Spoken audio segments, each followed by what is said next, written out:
Alright, starting out with way over recipes. Let's try cooking up a baked potato, or a couple of baked potatoes, in an air fryer oven.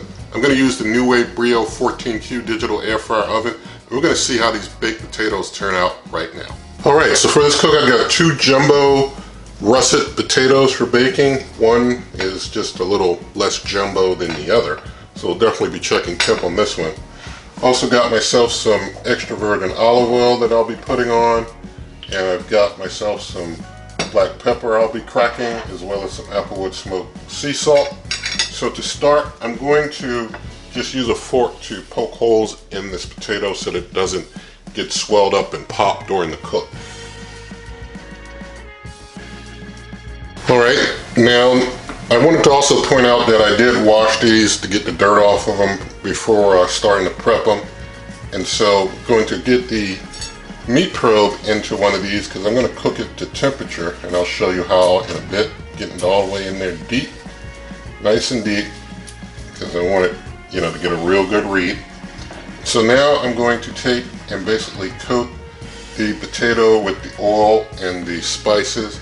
The holes do help, some of that oil to seep in a little bit as well, so I'm going to prep now.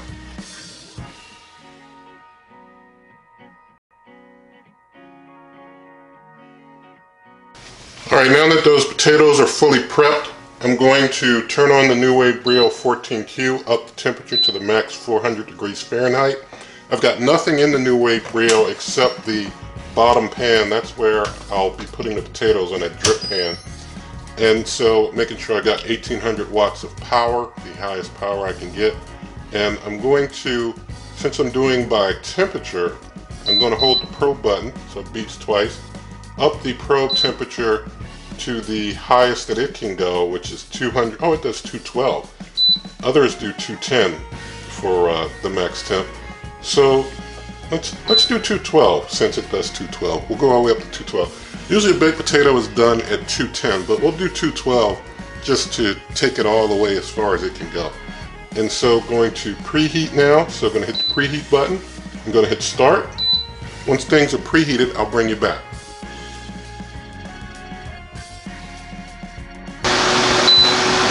Alright, our preheat has just finished. Opening up. I'm going to put both of these down on that bottom pan, just like they are. And I'm hoping that pan's nice and hot and helps things cook. So I'm going to close up. You can see our potatoes are nice 73 degrees Fahrenheit. And I'll bring you back. I'll just keep track of time and let you know when things look closer to done. Alright, we are 1 hour, 7 minutes in, and we can see that at an hour, 7 minutes in, it's 210. And so basically, if you wanted to stop it, right at 210, you could. It would take you about an hour, 7 minutes. I'm going to let it go to another 2 degrees before I pull it. So I'll bring you back in a moment.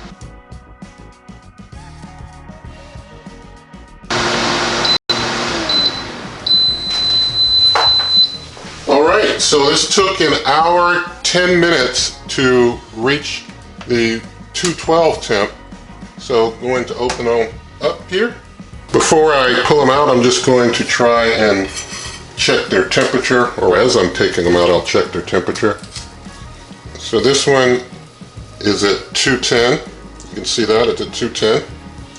So that one's totally done. This one here, who had the meat probe,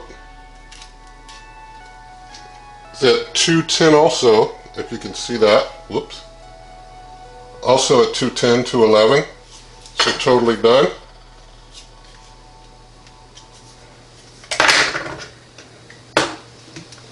So I'm going to get this meat probe out of here, out of the way.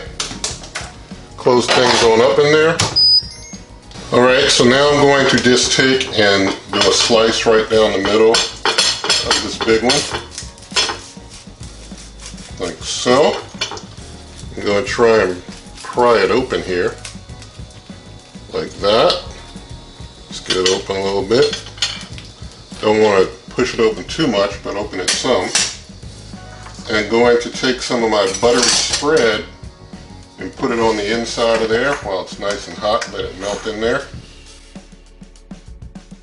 And in addition to that, going to take some Haverty cheese and just stick that on in there as well. See if I can get things opened up a little better and stick my cheese on in there.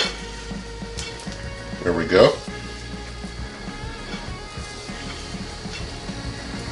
Alright, we'll let that cool down a little bit from the 200 plus degrees it's at now, and when I bring it back it'll be taste test time.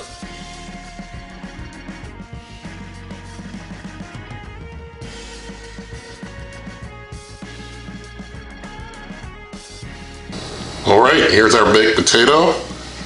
Took just a little over an hour, and it looks good. Got a lot of cheese in there. You can try and you can see it's still steaming, piping hot as I get some of it out of there. That cheese is really cheesy, so I'm trying to get that to break. Let's see if I can taste safely.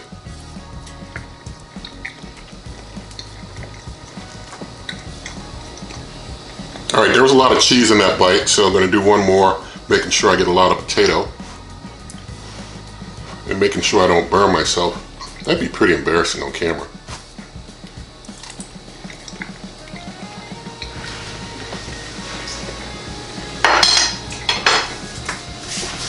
Very good stuff. Very good stuff. Definitely like that.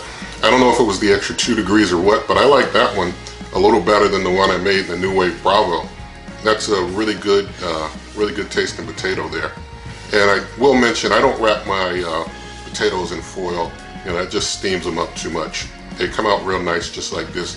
No additional stuff required, you know. Just put some oil on them, salt, pepper, you're good.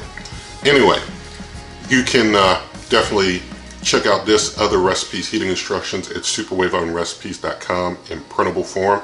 You can always come to this YouTube channel by going to waveovenrecipes.com. I'm on Twitter and Instagram at waveovenrecipes. You can find referral links for this cooker and others in the video description. Pay the same price, it just helps this channel. Also, if you like this video, give it a thumbs up, share the video with a friend, leave your comments, subscribe to the channel, hit the notification bell, and good eating.